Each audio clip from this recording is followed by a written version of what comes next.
Thaddius Crow hadn't spoken to a soul in months. His ranch was quiet, his memories buried, and he liked it that way. Until 3 women showed up at his gate, dust-covered, terrified, and dragging children behind them. "We just need a safe place for the night," the leader whispered.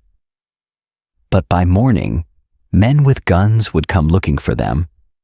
And one of them wore a badge Thaddius never thought he'd see again.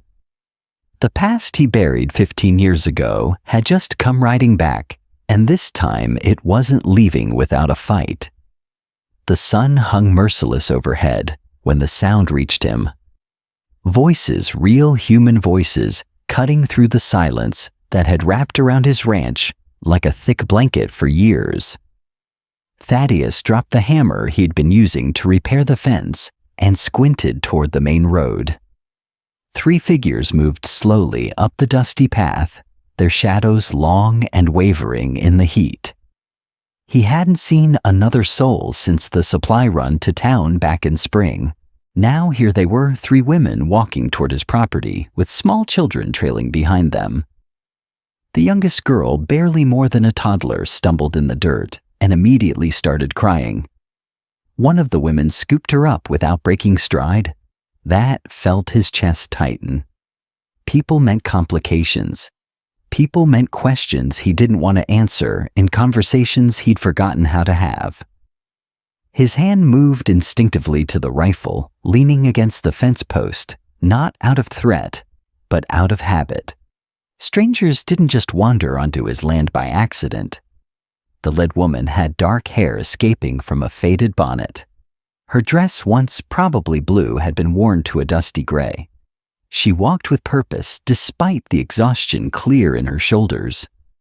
The other 2 flanked her, one carrying what looked like a small bundle of cloth, the other holding the hand of a boy who couldn't be more than 8 years old. As they drew closer, Thaddius could see the desperation in their faces. These weren't travelers passing through, or neighbors making social calls. These were people running from something. The woman in front raised her hand in greeting, but her smile was strained, almost pleading. "Sir," she called out when she was close enough to be heard without shouting. "We don't mean any trouble. We just need to speak with you for a moment." Thaddius remained motionless by his fence. 20 yards separated them, now close enough for him to see the dirt on their clothes, the exhaustion in their eyes, the way the children pressed close to their mother's legs. The little girl had stopped crying, but her face was streaked with tears and dust. The woman took another step forward. "My name is Clarabelle. These are my friends Mercy and Violet. We've been walking since dawn, and She paused, glancing back at the children, then met his eyes again. "We need help." The words hung in the air between them. Thaddius felt something twist in his stomach, a feeling he'd worked hard to bury years ago. Responsibility. The weight of someone else's problems pressing down on him like a stone. He'd built this life specifically to avoid moments like this. But as he looked at the 3 women standing in the heat with their children, as he saw the way the boy protectively positioned himself between his mother and this strange man, as he noticed how the youngest girl's legs trembled with fatigue, Thaddius realized that some choices make themselves. He was about to speak when Clarabelle added quietly, "We just need somewhere safe to spend the night. We can't keep walking with the children." That's when Thaddius saw what she was really asking for. And what terrified him most was that he was already considering saying yes. For 15 years, no one had stepped foot inside Thaddius Crow's house. But when he opened that door and gestured them in, he knew he was letting in more than just 3 women and their children. He was letting in chaos. The silence inside his home felt suddenly fragile, like glass about to break. The women entered hesitantly, their children pressed close behind them. The boy Mercy's son kept his eyes fixed on Thaddius with a weariness that reminded him too much of himself at that age. "Sit anywhere you like," Thaddius said, then immediately regretted it. Where exactly were they supposed to sit? The parlor had one chair and a wooden bench he'd built years ago, but never used. The dust motes danced in the afternoon light, streaming through windows that hadn't been opened in months. Clarabelle settled onto the bench, pulling the youngest girl onto her lap. The child's thumb found its way to her mouth as she stared around the room with wide eyes. Mercy remained standing, one protective hand on her son's shoulder, while Violet clutched her small bundle of belongings against her chest. "You said you've been walking since dawn," Thaddius said, leaning against the doorframe because sitting felt too intimate too much, like accepting that this was really happening. "Where did you come from?" The three women exchanged glances. Clarabelle spoke first. "We were staying in a boarding house about 20 Métines east, but the situation became difficult." "Difficult how?" Another pause. This time, it was Mercy who answered, her voice tight with controlled anger. "The man who ran it decided we owed him more than just money for our rooms. When we refused to pay his price, he said we had until morning to find another arrangement." Thaddius felt his jaw clench. He'd known men like that, men who saw desperation as opportunity, who preyed on women with nowhere else to go. "So you left?" "We had to," Violet said quietly. "We heard about your ranch from a woman in town. She said you lived alone, that you kept to yourself, but weren't the kind of man who would hurt us." The weight of that statement settled over the room. These women had walked 20 emaires on the word of a stranger, hoping that another stranger might show them kindness. The desperation it must have taken to make that choice made Thaddius's chest tight. The youngest girl, Clarabelle's daughter, slipped down from her mother's lap and wandered toward the fireplace. She pointed at the cold ashes and looked back at him with curious eyes. "Fire's been out for weeks," Thaddius said. "Haven't needed it." "When did you last cook a proper meal?" Clarabelle asked, and there was something in her voice that made him look at her more closely. Not judgment, but genuine concern. "I eat fine, I'm sure you do." But her eyes had already catalogued the empty shelves, the thin layer of dust on everything. The way he stood apart from them like contact might burn him. "When did you last have company?" The question hit harder than it should have. Thad found himself remembering the sound of laughter in this room, the smell of bread baking, the feeling of coming home to voices and warmth and life. Then he pushed those memories down where they belonged. "I don't have company," he said simply. Mercy's son tugged on his mother's sleeve and whispered something Thaddius couldn't hear. She nodded and looked back at him.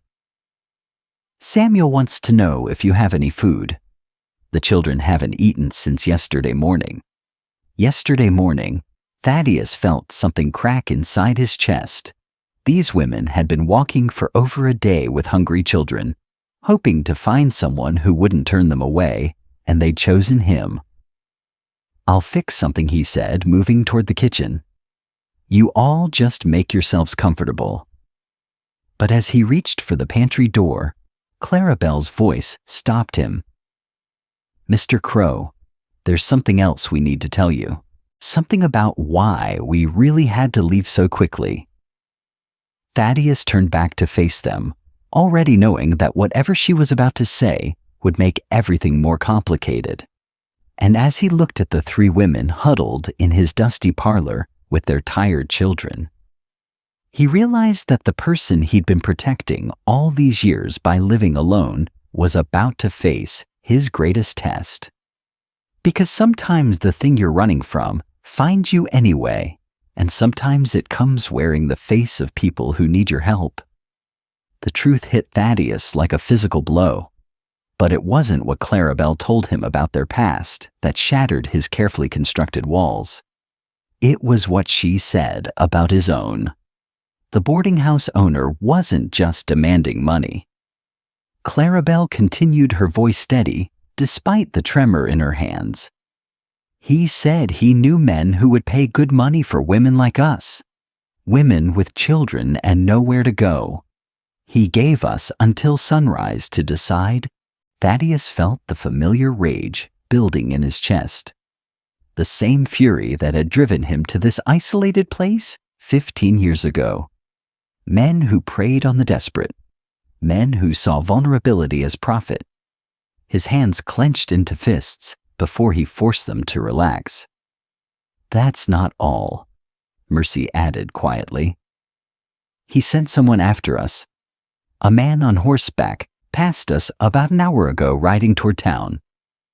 We hid in the brush until he was gone, but he was asking questions at every house looking for 3 women with children." The weight of their situation settled over the room like a heavy blanket. These women weren't just seeking shelter for the night. They were hiding, and by helping them, Thaddius was making himself part of whatever danger followed them. But then Clarabelle said something that changed everything. "The woman who told us about you," she said, "your name was Thaddius Crow. She said you'd lost your own family years ago, and that's why you lived alone." She paused, studying his face. "She said you'd understand what it meant to protect children." The room went deadly quiet. Even the children seemed to sense the shift in the air. Thaddius felt his carefully maintained composure cracking. Memories he'd buried clawing their way to the surface. Sarah's laugh. Little Emma chasing butterflies in the yard. The fever that took them both in a matter of days while he was away selling cattle. She had no right to tell you that he said his voice rougher than he intended. "Maybe not," Clarabelle replied gently. "But she was right, wasn't she? You do understand."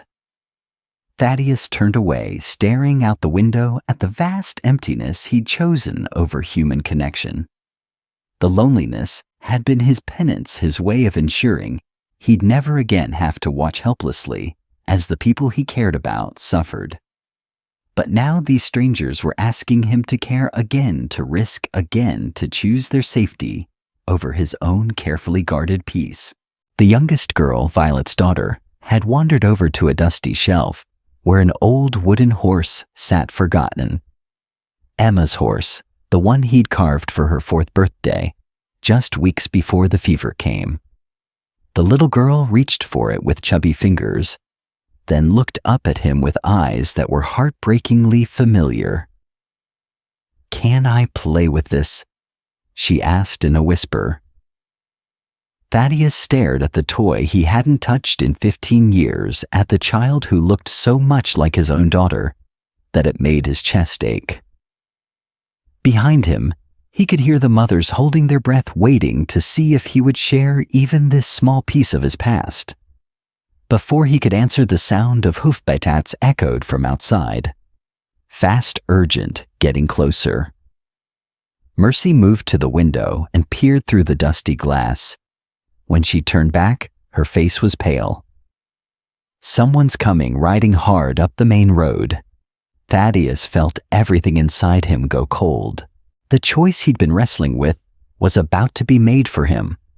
Because whether he wanted it or not, the danger these women were running from had just found them all. The rider wasn't alone. And when Thaddius saw who was with him, he realized these women had brought more than just danger to his door. They'd brought his own past back to life. "Get the children to the back room," Thaddius said quietly, his voice carrying an authority that made all 3 women move without question. "Stay quiet until I tell you otherwise." Through the window, he watched 2 men dismount near his gate. The first was a stranger, lean and predatory, with the kind of eyes that calculated profit and human misery. But the second man made Thaddius's blood run cold, older, thicker around the middle with graying hair and a badge that caught the afternoon light. Sheriff Marcus Cale, the same lawman who'd stood in this very room 15 years ago, explaining why he couldn't investigate the doctor who'd refused to treat a poor man's family during the fever outbreak. The same man who'd taken money to look the other way while decent people died. Thaddius grabbed his rifle from beside the door and stepped onto the porch. The weapon wasn't aimed at anyone, but its presence sent a clear message. This was his land, and visitors weren't welcome. "Thaddius Crow," Sheriff Cale called out, his voice carrying false friendliness. "Been a long time, not long enough." Thaddius kept his tone flat neutral. "State your business." The lean man stepped forward, all confidence and sharp edges. "Name's Garrett. I'm looking for 3 women who ran off with something that doesn't belong to them. We tracked them this direction. Haven't seen anyone." "See, now that's interesting," Garrett said, walking closer despite the rifle. "Because we followed their tracks, right up to your gate. Funny how they just disappeared." Inside the house, Thaddius could hear muffled whispers as the women tried to keep the children quiet. A floorboard creaked. Violet's daughter started to cry before being quickly hushed. The sounds were soft, but in the tense silence, they carried like gunshots. Sheriff Cale smiled, the expression cold and calculating. "Sounds like you've got company, Thaddius. Mind if we come in and say hello? I mind plenty. This is private property." Now the sheriff said, his hand resting casually on his gun. "We're just looking for some missing property. 3 women who took something valuable from Mr. Garrett's establishment. Nothing more than a friendly conversation." That ass felt rage building in his chest. Property. They were calling these women property, and Cale was helping them, just like he'd helped other predators 15 years ago when money changed hands and justice looked the other way.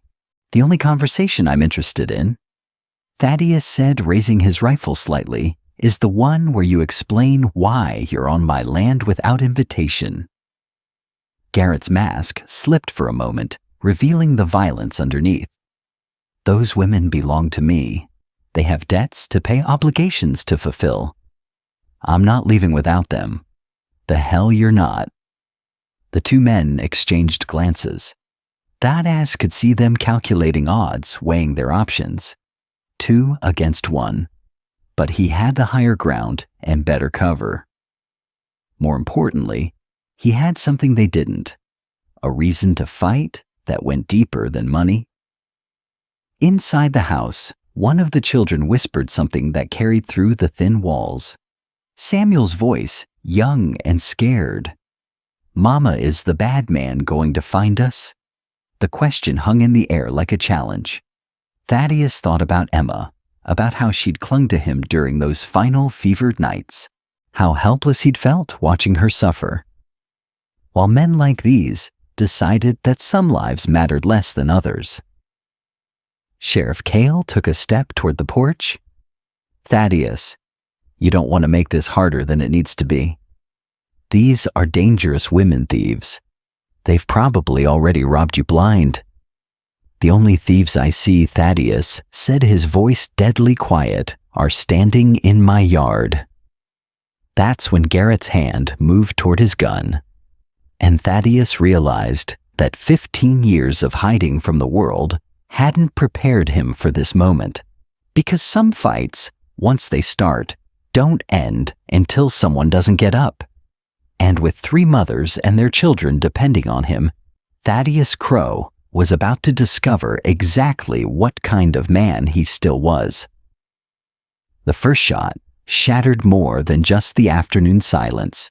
It shattered the last 15 years of Thaddius Crow's carefully constructed isolation, forcing him to become the man he'd buried with his family.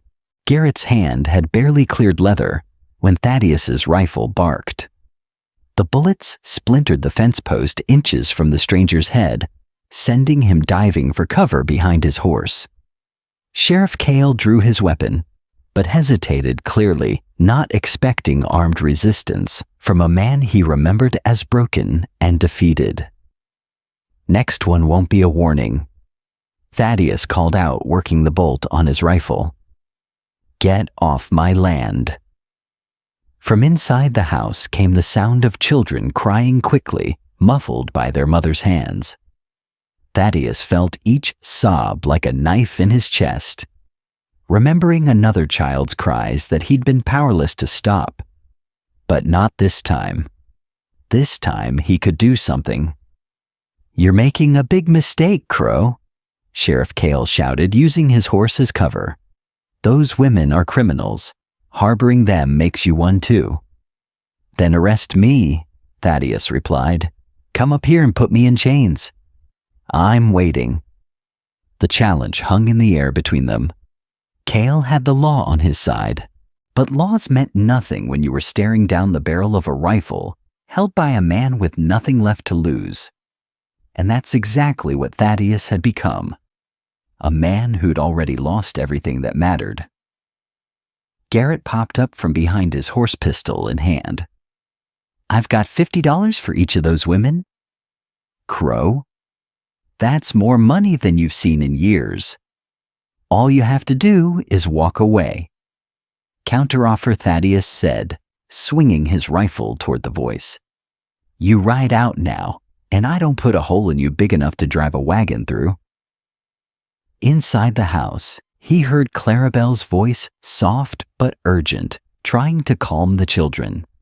The sound of it reminded him so sharply of Sarah comforting Emma during thunderstorms that his chest ached. These women weren't just hiding in his house.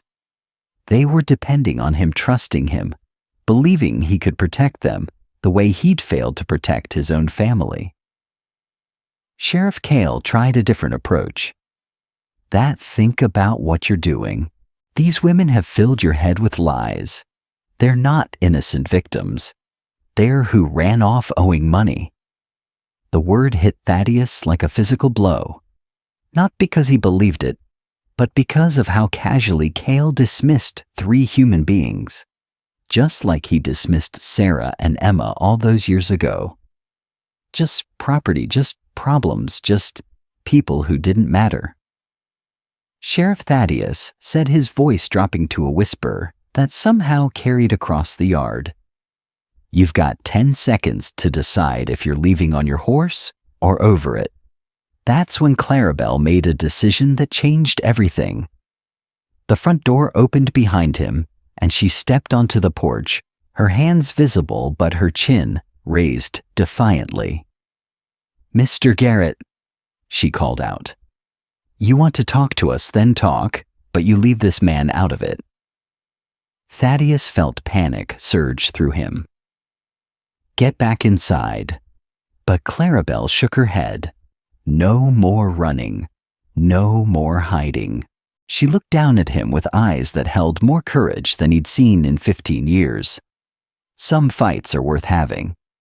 If you were Thaddius, what would you do? Let Clarabelle face the danger to protect her from a lifetime of running, or force her back inside, knowing it might mean they'd never stop hunting her? Tell me in the comments. I need to know which side you choose, because what happened next would determine whether any of them saw another sunrise. Clarabelle's words cut through the tension like a blade through silk. But what she said next revealed a truth that made Thaddius question everything he thought he knew about courage, justice, and the price of standing up to evil. "We didn't steal anything from you, Mr. Garrett."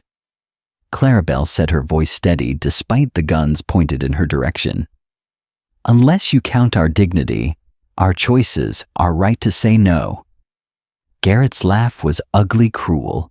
"You signed contracts, all 3 of you, room board and services, in exchange for debt forgiveness, legal and binding. Contracts signed under duress aren't worth the paper they're written on. Thaddius said, keeping his rifle trained on the men below. Any honest judge would throw them out. Good thing Judge Morrison isn't what you'd call honest, Sheriff Cale replied with a smirk. Amazing how reasonable a man becomes when his gambling debts are forgiven. The casual admission of corruption hit Thaddius like a punch to the gut. The same system that had failed his family was still failing others, still protecting predators while abandoning the innocent. But this time, he wasn't powerless to stop it. Behind Clarabelle, the door opened again. Mercy emerged, followed by Violet. All three women stood on his porch, facing their tormentors with a dignity that humbled him. They could have stayed hidden. Let him fight their battle for them. Instead, they'd chosen to stand together. You want us? Mercy said, her arm protectively around her son, who'd followed her outside despite her whispered protests. Then explain to these children why their mothers are property to be bought and sold. Young Samuel stepped forward, his 8-year-old frame trembling, but his voice clear. My mom is not for sale. She's not anybody's property. The simple declaration from a child's lips carried more moral weight than all the laws and contracts Garrett could produce. That saw something flicker in Sheriff Cale's eyes. Not conscience exactly, but perhaps the faintest recognition that some lines once crossed marked a man forever. Garrett, however, seemed immune to shame. Kid doesn't understand how the world works. Debts get paid one way or another. These women owe me 6 months of service, and I aim to collect. The only thing getting collected today, Thaddius said, is you and your corrupt sheriff. If you don't get off my land in the next 30 seconds, you're outnumbered, Crow Cale pointed out. 2 guns against 1. Bad odds for a man with so much to lose. That's when Thaddius smiled. The first genuine smile he'd felt in 15 years. Sheriff, you're making the same mistake you made all those years ago. You're assuming I care about my own life more than doing what's right. He shifted his stance, and suddenly his rifle was pointed directly at Cale's chest. The way I see it, the world would be a better place with one less corrupt lawman in it, and I've got nothing left to lose by proving that point. The standoff stretched taut as a wire. 2 hardened men with guns facing one isolated rancher and 3 desperate women. But something had shifted in the balance of power. Thaddius was no longer the broken man who'd retreated from the world. These women and their children had reminded him who he used to be, who he could still choose to be. That's when they heard it. The sound of more horses approaching from the main road. Multiple riders moving fast. Garrett grinned, thinking reinforcements were coming. Sheriff Cale straightened, confident that superior numbers would end this standoff in their favor. But as the dust cloud grew closer, Thaddius could make out something that made his heart race. These weren't Garrett's men riding to support him, and they weren't carrying the kind of weapons that suggested a peaceful resolution. If you're enjoying this story, subscribe to the channel. The riders cresting the hill were about to turn this dangerous situation into something far worse. And in the middle of it all stood 3 women who'd already lost everything, once betting their lives on a lonely rancher's ability to keep them safe. The riders who appeared weren't reinforcements for either side. They were something far more dangerous. Witnesses. And what they witnessed would force Thaddius to make the hardest choice of his life. 5 men rode up the path. Their leader, a grizzled rancher Thaddius recognized from town. Wade McKinley, a man who commanded respect throughout the territory. Behind him rode 4 of his hands, all armed, all taking in the scene with sharp eyes that missed nothing. Well, well, McKinley said, dismounting slowly. Sheriff Cale. What brings the law to Thaddius Crow's ranch? Cale lowered his weapon slightly, clearly calculating how this new development affected his plans. Official business weighed.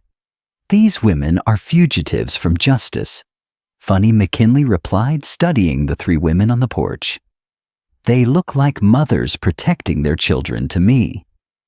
His gaze shifted to Garrett. And you are Garrett? I represent the Riverside boarding house. These women violated their contracts and stole property when they fled. McKinley's expression hardened. Riverside. That's the place the preacher's been talking about in town. The one where women disappear and nobody asked questions. He looked back at Cale with disgust. You're helping him. The sheriff's confidence began to waver. Wade McKinley wasn't just any rancher. He was respected, influential, and most importantly, honest. Having him as a witness changed everything. The law is the law, Cale said weakly. Whose law? McKinley shot back. The kind that protects women and children. Or the kind that sells them to the highest bidder. Thaddius felt a surge of hope. For the first time in 15 years, he wasn't fighting alone.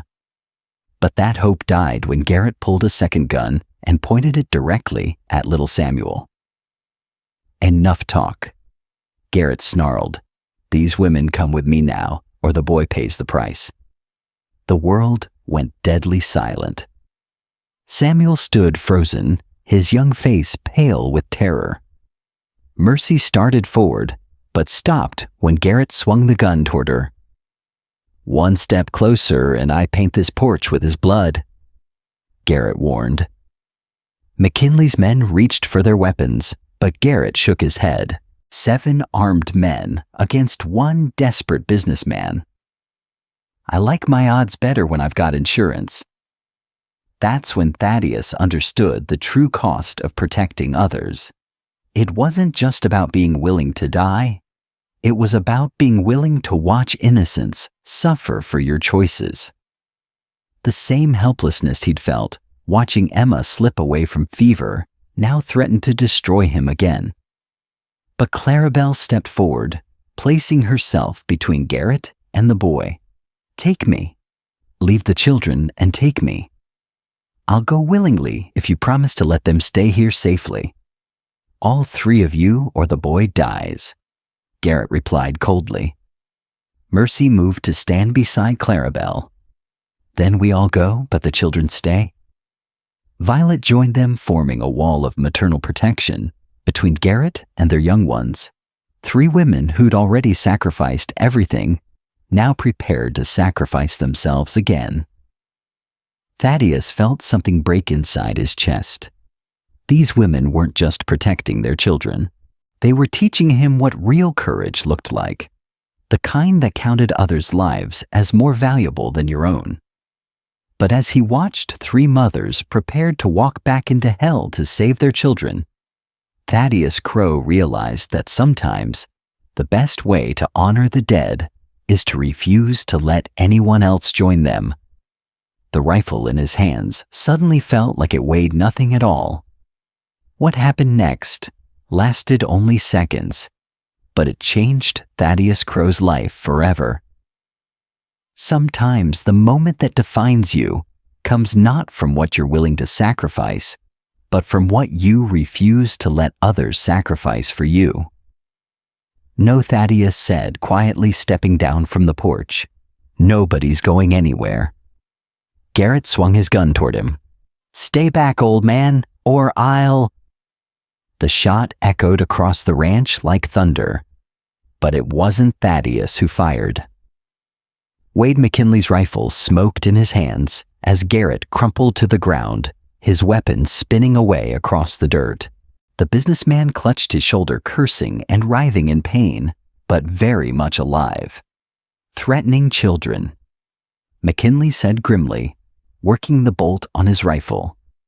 That crosses every line there is. Sheriff Cale started to draw his weapon, but found himself facing 5 armed ranch hands who clearly had no patience for corrupt lawmen.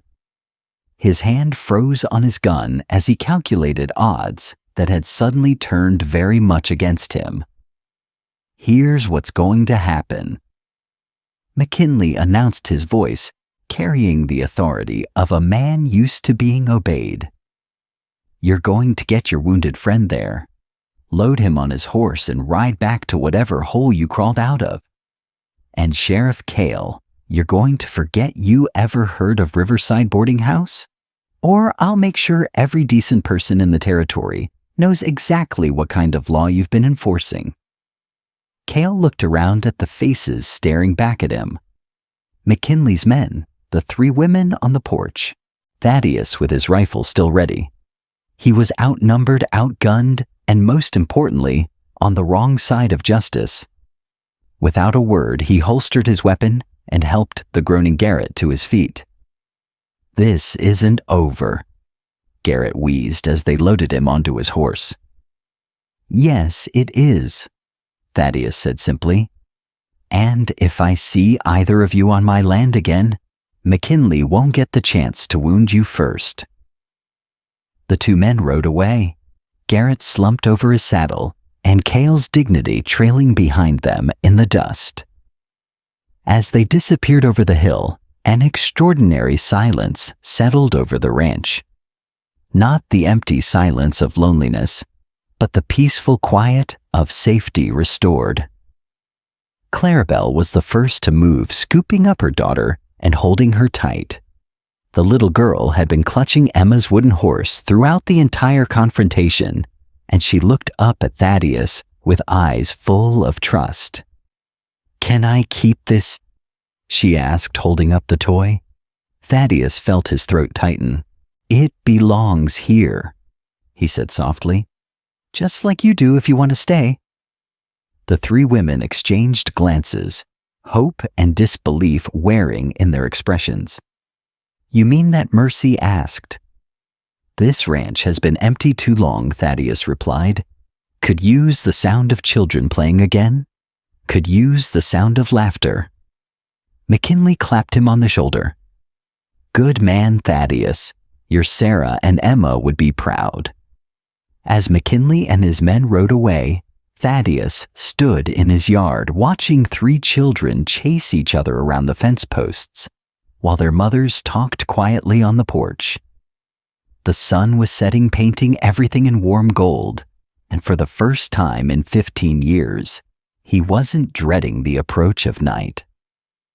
Clarabelle walked over to him, her daughter still clutching the wooden horse. "Thank you," she said simply, "for everything." "Thank you," he replied, "for reminding me that some things are worth fighting for." That evening, as lamplight spilled from windows that had been dark for too long, and as children's laughter echoed through rooms that had forgotten the sound of joy, Thaddius Crow realized that sometimes the greatest courage isn't found in facing your fears alone. Sometimes it's found in letting others stand beside you, in choosing to protect rather than withdraw, in opening your heart, even when you're afraid it might break again. The 3 women made his ranch their home, raising their children in safety and filling the empty spaces with warmth and life. Clarabelle taught school in the nearby town. Mercy opened a small bakery. Violet tended the garden that bloomed behind the house. And Thaddius, he discovered that the man he'd buried with his family had never really died. He'd just been waiting for a reason to live again. If you're enjoying the story, subscribe to the channel now.